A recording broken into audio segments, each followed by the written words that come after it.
gradonačelniče. Zaista sa velikim zadovoljstvom uvijek dođem u Kumanovo, uvijek imamo vrlo korisnu i prijateljsku razmenu mišljenja, imamo zajedničkih problema, zajedničkih interesa i mislim da tu je sasvim normalno da ta komunikacija je veoma laka i trebalo bi da bude i češća, ali nažalost vreme ne dozvoljava da komuniciramo toliko koliko bismo svakako želeli. Iskoristila sam priliku da čestitam praznik sa malim zakašnjenjem, tačno je 11. novembar je jedan važan datum koji nas vezuje za komemoraciju, obeležavanje Dana primirja na vojničkim grobljima iz Prvog svetskog rata, naravno, kojih ima puno na teritoriji današnje Republike Makedonije. Tako da ne mogu da prisustvujem i tom svečanom činu.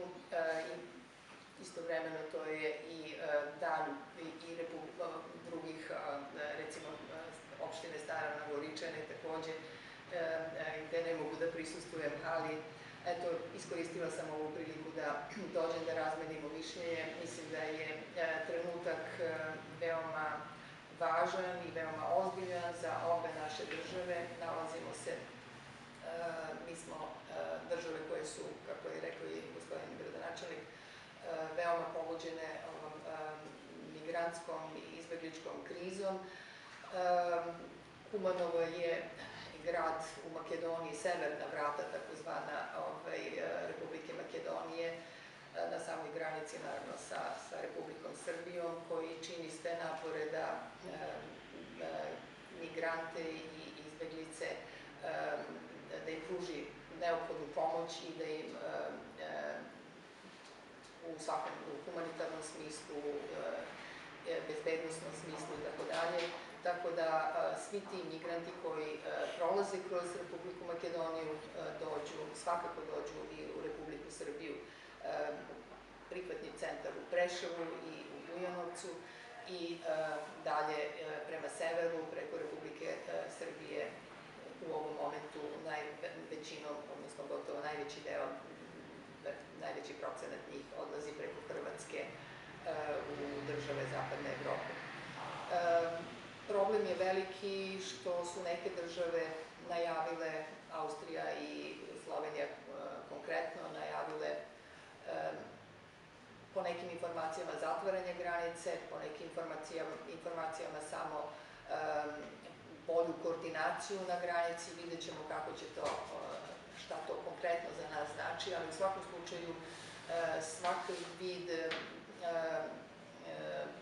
blokade, veće ili manje blokade na granicama Evropske unije, zapadnoevropskih država, prema kojima primarno izbeglice teže da idu i koje su krajnji cilj, krajnje odredište njihovo, ne ni Makedonija, ne ni Srbija, nego pre svega Nemačka, Austrija i neke severne države, ali sve prelaze preko naših dveju država. Prema tome mi smo dužni da im pružimo svu neophodnu pomoć, da ih registrujemo, da im pružimo humanitarnu pomoć, da ih u ovim uslovima kada, srećom je vreme još uvek lepo, ali kada se približava zima, da obezbedimo i neki uslove za eventualni malo duži boravak, što znači par dana na teritoriji našoj, da bi mogli da nastave put za dalje.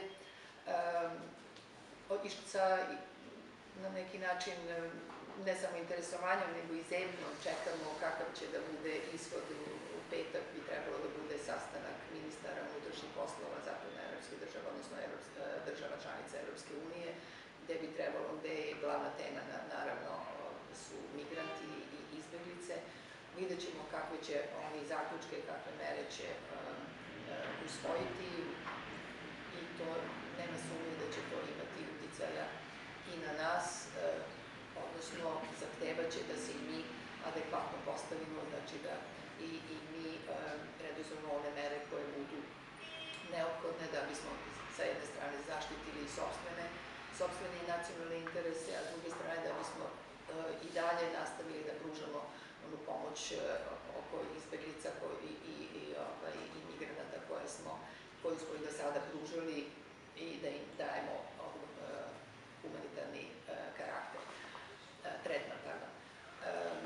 Razgovarali smo naravno i o našoj bilateralnoj saradnji, o izuzetno dobrim i prijateljskim odnosima između naših naroda, između pojedinačnih opština. Kumanovo je jedan od vrlo prepoznatljivih gradova u Srbiji. Da ne pominjem samo koliko srpskih građana, turista prolazi ovom rutom i prema jugu svake godine. Imamo negde oko 4 miliona ulazaka na teritoriju Makedonije i Srbije, što je stvarno jedna impozantna cifra i sigurno da je najveći broj njih ulazi upravo preko ovih vrata, gde pojas je Kumanovo, u suštini Kumanovska opština su vrata Makedonije na koje ulaze naši ljudi u Makedoniju. Ovde se naravno uvek prijatno osjećaju, to je tradicionalno prijateljstvo, mentaliteti bliski, nema barijera jezičkih, imamo puno toga zajedničkoga, puno interesa da ta naša saradnja bude još intenzivnija, još bolja, pre svega na ekonomskom planu, a i u svim drugim oblastima kao što je kultura i tako dalje. Sport isto je važna grana koja je sigurno vrlo interesantna za naše građane. Ta saradnja će se svakako nastaviti i to je nešto što je neraskidivo povezano. Te veze su tako čvrste i trajne da je sigurno da ih možemo samo i dalje produbljivati, ali nikako slabiti. Toliko, ja sam spremna, koliko ste imate interes.